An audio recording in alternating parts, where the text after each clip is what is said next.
আসসালামু আলাইকুম রহমতুল্লাহি ওয়া বারাকাতুহু। বিসমিল্লাহ ওয়াসসালাতু ওয়াসসালামু আলা রাসূলিল্লাহ ওয়া আলা আলিহি ওয়া আসহাবিহি ওয়া ওয়ালা মা বাদ। প্রোডাক্টিভ রমাদানে আমরা আজকে আলোচনা করব রমাদানের শেষের 10 দিন কিভাবে কাটাবেন। সুবহানাল্লাহ, দেখতে দেখতে রমাদান মাসটি শেষ হয়ে যাচ্ছে। মনে হচ্ছে যেন সেই দিন মাত্র রোজা শুরু করেছি, কিন্তু এর মধ্যেই প্রায় 18-19 দিন শেষ হয়ে গেল। বাকি দিনগুলো আমরা কিভাবে কাটাবো আমাদেরকে প্ল্যান করতে হবে। মনে রাখবেন, যখন আমরা কোনো প্রতিযোগিতায় যাই, এমনকি পরীক্ষার হলেও যখন আমরা থাকি, তখন শেষের দিকে কিন্তু আমরা একটু দ্রুত লেখার চেষ্টা করি। যারা ম্যারাথনে অর্থাৎ দৌড় প্রতিযোগিতায় অংশগ্রহণ করে, তারা শেষের দিকে একটু দ্রুত দৌড়ায়, যেন ওই যে ফিনিশিং লাইন অর্থাৎ একেবারে লাস্ট মার্কটা যেন সবার আগে স্পর্শ করতে পারে। শেষের দিকে আপনি যদি ঘুমিয়ে পড়েন অথবা আপনি ক্লান্ত হয়ে অবসাদগ্রস্ত হয়ে যদি আপনি শুয়ে পড়েন, তাহলে কিন্তু আপনি বিজয়ী হতে পারবেন না। আর শয়তানও কিন্তু আমাদেরকে, শয়তান বন্দী বটে, কিন্তু আমাদের মধ্যে যে প্রবণতা তৈরি করে দেওয়া হয়েছে শয়তানের দীর্ঘদিনের তার সংস্রবে থাকার কারণে অথবা তার ওয়াসওয়াসার কারণে, তাহলে আমরা কোনো কাজ ফিনিশ করতে চাই না। কাজটাকে সুন্দরভাবে সমাপ্ত করার মধ্যে মূলত সফলতা রয়েছে। রাসূলুল্লাহ বলেছেন, ইন্নামাল আমালু বিল খাওয়াতিম। আপনি কাজটি কীভাবে শেষ করেছেন তার উপর নির্ভর করছে আপনার সফলতা।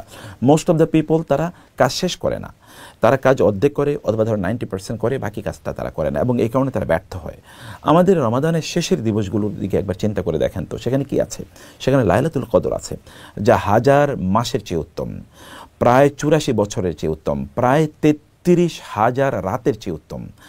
শুধু 33,000 রাত না, আমরা কি কেউ 33,000 রাত একাধারে আবাদত করতে পারবো? একাধারে 84 বছর আবাদত করতে পারবো? একাধারে 1000 মাস আবাদত করতে পারবো? যদি করতেও পারি, তার চেয়ে অনেক বেশি উত্তম। কি অসাধারণ, তাই না? অতএব শেষের দিকের এই সময়গুলো যেন আমরা খুবই শক্তিশালীভাবে আমরা করি।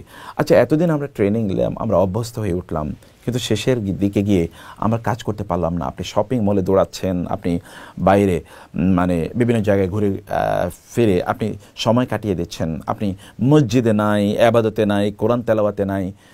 কি অবস্থা! শেষের অবস্থাতে বোঝায়, আমরা ইংরেজিতে বলি all good that ends good, যেটি শেষ ভালো যার সব ভালো তার। আমরা এটাও তো বাংলায় বলি, ইংরেজিতেও বলি, তাই না? তো আপনার শেষ যদি ভালো না হয়, তাহলে আপনি কীভাবে ভালো হয়েছে বলে প্রত্যাশা করেন? আর আগের আবাদতগুলো কবুল হবে কিনা তা কিন্তু শেষের আবাদতের উপর নির্ভর করে, এন্ডিং এর উপর নির্ভর করে। যেমন একজন লোক, যেমন ধরুন তিনি সারা বছর সারা জীবন ধরে তিনি ভালো আমল করেছেন, কিন্তু শেষের দিকে তিনি মুশরিক হয়ে গেছেন, মুরতাদ হয়ে গেছেন, তাহলে কি আপনি বলবেন আগে যেহেতু ভালো কাজ করেছে তিনি মুক্তি পেয়ে যাবেন? নো, হবে না তো। কোন একজন ছাত্র সারা বছর তিনি ক্লাস করেছেন, কিন্তু পরীক্ষা হলে গিয়ে নকল করেছেন। একদম বলা হবে যেহেতু সে ক্লাস করেছে, তাহলে নকল করলে কোনো সমস্যা নেই, ঠিক আছে, তাকে আমরা ফার্স্ট বানিয়ে দিই অথবা তাকে পাস করিয়ে দিই। নো, তাকে এক্সপেল করা হবে, তাই না? সে কারণে আপনার শেষে কি করছেন, দ্যাট ইজ ভেরি ইম্পর্ট্যান্ট, খুবই গুরুত্বপূর্ণ এটি। আমরা শেষের দিকেই চলে এসেছি, অতএব এই সময় যেন আমাদের সর্বোত্তম সময়গুলো আমরা কাটাতে পারি, তা করতে হবে। রাসূল সাল্লাল্লাহু আলাইহি ওয়াসাল্লাম কী করেছেন? রাসূল সাল্লাল্লাহু আলাইহি ওয়াসাল্লামের অতীতের এবং পরের সকল গুণ আল্লাহ মাফ করে দিয়েছেন, কিন্তু তারপরও রাসূল সাল্লাল্লাহু আলাইহি ওয়াসাল্লাম যখন রমাদানের শেষের দশক আসতো, লাস্ট 10 দিন, রাসূল সাল্লাল্লাহু আলাইহি ওয়াসাল্লাম করতেন, যেটি সহিহুল বুখারীর হাদিসে এরকম এসছে যে তিনি ইয়াজতাহিদু ফি আল আশরিল আখির মিন রমাদান মা লা ইয়াজতাহিদু ফি গায়রিহি। রমাদানের শেষের দশকে তিনি এত বেশি ইবাদত করতেন, যেটি প্রথম 2 দশকে তিনি করতেন না, এবং শেষের দশকে ইবাদতের করার জন্য তিনি আলাদা এতেকাফে চলে যেতেন। এবং তার মদিনা হিজরত করার পর থেকে তিনি দ্বিতীয় হিজরিতে যেহেতু রোজা ফরজ হয়েছে, তারপর কখনো তিনি এতেকাফ ছাড়েন নাই। 1 বছর তিনি এতেকাফ করতে পারেন না সফরের কারণে, পরের বছর তিনি 20 দিন এতেকাফ করেছেন। কারণটা কি? এতেকাফ করার কারণ হচ্ছে লাইলাতুল কদর যেন মিস না হয়ে যায়। এতেকাফ করার কারণ হচ্ছে শেষের 10 রাতে যেন তিনি কেবল ইবাদতের মাধ্যমে কাটাতে পারেন। এই কারণে সহিহুল বুখারী হাদিসে এসে যখন ইদা দাখালা আলাইহিল আশরুল আখির মিন রমাদান, রমাদানের শেষের দশক যখন আসতো, তখন রাসূলুল্লাহ কি করতেন? তখন তিনি সারা রাত তিনি জেগে থাকতেন, নিজে আহিয়া লাইলাহু ওয়া আইকাযা আহলাহু ওয়াজাদ্দা ওয়াশাদ্দাল মিজার। হাদিস শেষে রাসূলুল্লাহ সারা রাত তিনি ইবাদত করতেন, তার পরিবার পরিজনকে তিনি জাগিয়ে তুলতেন, তারাও যেন ইবাদত করে। তিনি কোমর বেঁধে নামতেন এবং তার সর্বোত্তম চেষ্টা তিনি চালাতেন ইবাদত করার জন্য। এই হাদিসের ব্যাখ্যায় সালফে সালিহিন তারা বলেছেন, ইমাম নববী সহ তারা বলেছেন, এর মানে হচ্ছে রাসূল সাল্লাল্লাহু আলাইহি ওয়াসাল্লাম শেষের দশকে তার স্ত্রীর সাথে দেখা পর্যন্ত করতেন, কারণ এতেকাফে থাকতেন। এবং অথচ স্ত্রীর সাথে দেখা করা, তাদের সাথে কথাবার্তা বলা, তাদের সাথে এমনকি স্বামী স্ত্রীর সুলভ আচরণ করে, এগুলো সবই পারমিসেবল রাতের বেলা, কিন্তু সেগুলো তিনি করতেন না। এক্সক্লুসিভলি তিনি আল্লাহ তাআলাকে এই সময়গুলো দিতেন। এর যদি রাসূলের হয়, এমন তার অবস্থা যদি এমন হয় তাহলে আমাদের কেমন হওয়া উচিত? আমরা আপনাদেরকে বলবো যে এখনই যে কেনাকাটার কোনো বিষয় থাকে তাহলে দ্রুত এগুলো সেরে ফেলুন। রাতগুলো রমাদান শেষের দশকের রাত আল্লাহকে দেবেন যতদূর প্রয়োজনে। রাসূল কিন্তু অন্য দশকে সারা রাত জেগে থাকতেন না, কিন্তু শেষের দশকে সারা রাত জেগে থাকতেন। রাসূল ইসলাম এটা করলে আমাদের করণীয় কি? কেউ আমাদেরকে প্রশ্ন করতে পারে রাতের বেলা ইবাদত করবো কি? আপনার কাছে যে ইবাদতটি সবচেয়ে ভালো লাগে, যদি আপনার নামাজ পড়তে ভালো লাগে নামাজ পড়ুন, কোরআন তেলাওয়াত করতে ভালো লাগে কোরআন তেলাওয়াত করুন, দুরূদ পড়তে ভালো লাগে দুরূদ পড়ুন, ইস্তেগফার করতে ভালো লাগে ইস্তেগফার করুন, আপনার তাসবিহ তাহলিল করলে পড়তে ভালো লাগলে তা করুন, আপনার দোয়া করতে ভালো লাগলে তা করুন। যেইটা আপনার ভালো লাগে, যে ইবাদতটি আপনার ভালো লাগে সেই ইবাদতটি আপনি করুন। কিন্তু সময় নষ্ট করবেন না, বাজারে ঘুরে সময় নষ্ট করবেন না, শপিং মলে ঘুরে সময় নষ্ট করবেন না, আড্ডা দিয়ে সময় নষ্ট করবেন না।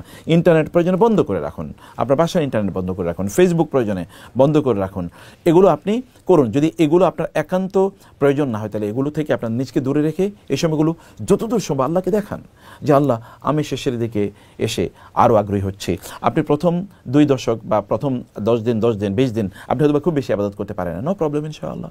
কারণ শেষের দিকে আপনি এবার আগের 10 দিন যে ইবাদত করতে পারেন নাই, শেষের দিকে এসে ইবাদতের মাত্রা বাড়িয়ে দেন, অনেক বেশি ইবাদত করেন এবং আল্লাহ সুবহানাহু ওয়া তাআলা আপনার আগ্রহ, আপনার প্রচেষ্টাগুলো আল্লাহ তাআলা দেখুক। এইভাবেই আমরা অন্যদেরকে নিয়ে, পরিবার পরিজনকে নিয়ে আমরা ইবাদত করি। মসজিদে গিয়ে প্রয়োজনে যদি সম্ভব হয় তাহলে সেখানে গিয়ে ইতিকাফ করি। এর মাধ্যমে শেষের দশকটিকে আমরা যেন খুবই প্রাণবন্ত করে নিতে পারি, আমরা যেন আমাদের নিজেদেরকে জান্নাতের উপযুক্ত করে আমরা তৈরি করে নিতে পারি এবং আমাদের নিজেদেরকে যেন এমন একটা রুটিনের মধ্যে আমরা নিয়ে আসতে পারি যেটি আমাদের বাকি 11টি মাস আমাদের মধ্যে ক্রিয়াশীল থাকবে, আমাদের মধ্যে অ্যাক্টিভ থাকবে। রমাদানের এই শেষের দশকটি আমরা লাইলাতুল কদর যেন মিস না হয় এবং ইবাদত যেন মিস না হয়, পুরস্কার যেন মিস না হয়, জান্নাত যেন মিস না হয়, আল্লাহর পক্ষ থেকে আল্লাহর সাথে সাক্ষাৎ যেন আমাদের মিস না হয়ে যায়। রমাদানের শেষের দশক যেন আমাদের জীবনের মোস্ট প্রোডাক্টিভ হয়, আমরা যেন আল্লাহকে ফিল করতে পারি, ইবাদতে যেন আমরা মজা পেতে পারি, ঈমান যেন রিনিউ করতে পারি, কোরআনের সাথে যেন সম্পর্ক আমাদের বাড়ে, ইস্তেগফার যেন আমাদের চরিত্রের অংশ হয়ে যায়, জিকির যেন আমাদের কথাবার্তার অংশ হয়ে যায়, খারাপ কাজ থেকে যেন আমরা দূরে থাকি আমাদের অভ্যাসে পরিণত হয়, ভালো কাজ করা যেন এটা আমাদের আদতে পরিণত হয়। এভাবে আমরা রমাদানের শেষের দশকটা খুবই গোছানোভাবে, পরিপাটিভাবে, উত্তমভাবে ইবাদতের মাধ্যমে মানবিক, নৈতিক, মোরাল এবং আমরা ধার্মিক অর্থাৎ চূড়ান্ত পর্যায়ে যেন দিনদারি তাকওয়ার চূড়ান্ত পর্যায়ে যেন কাটাতে পারি। আল্লাহ তাআলা আমাদেরকে সেই তৌফিক দান করুন। আল্লাহুম্মা আমিন। ওয়াসসালামু আলাইকুম ওয়া রাহমাতুল্লাহি ওয়া বারাকাতুহু।